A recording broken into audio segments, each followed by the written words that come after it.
Hi, everyone. So you are now the expert at FlipGrid. You can create new grids, you know how to add new topics, but wait, maybe you're stuck on ideas for what topics you should add to your grid community. Well, FlipGrid's got you covered. They've created a topic called Discovery Library. It's an educator's one-stop shop to share and find topic templates for free.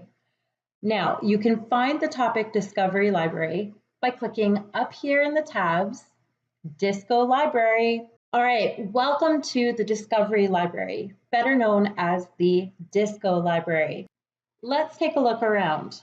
So one thing that I want you to remember is that here in the Disco Library, you can provide and receive inspiration for incorporating FlipGrid into your classroom. Every topic you add ignites engagement opportunities in classes and possibly even around the world if you're using Grid Pals. So what do we see in the Discovery Library? Well, we see featured topics. We're going to talk about featured topics in a little bit, but I want to scroll down here to the main library. Notice that as of today, there are 4,434 topics in the Disco library. Keep in mind that all of these topics have been provided and shared by educators just like you. So, yes, you can always take one of these topics to use in one of your grids, but consider if you have an amazing topic that you think should be shared with others around the world, consider adding it here to the Disco library. But let's start off with taking a closer look at how we can find topics and connect them to our grids that we're using in our classrooms. So, as I mentioned, there are over 4,000 topics in the library. So we're going to want to, well, narrow this down a little bit. And yes, we can conduct a search. I do have a search bar over here, but watch what happens when I type in a search for something like multiplication. Well, that narrowed it down a little bit, but FlipGrid still found over 1,000 topics for me. So this is where I want to start using the filters. So I can filter by audience. So maybe I'm looking for multiplication at the elementary school level. Oh, that's getting better, 309 topics. But notice if I look in subject matter, I still have some subjects that aren't really connecting to what I'm looking for. So under topic subject, let's click on the drop down and let's scroll down and select math. Notice that we can even filter by topic goals. I can click on the drop down and I can look for things such as icebreakers or random just for fun and other topic goals. I'm going to leave topic goals blank.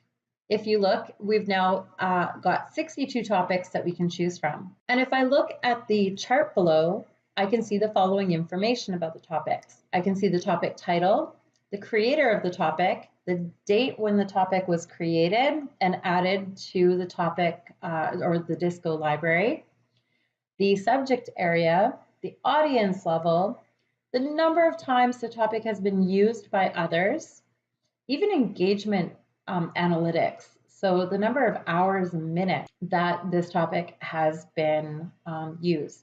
This little hand clap emoji is actually the applause symbol, and this is great. This little applause symbol helps others know that it's a great topic. So the more applause a topic has received, well, either people have really liked the topic or people have used the topic successfully. So as I scroll through my list, I see multiplication, and I can see that it's been used 8 times, and it's actually got okay applause. It's been applauded 5 times. So I'm going to go ahead and click on this topic.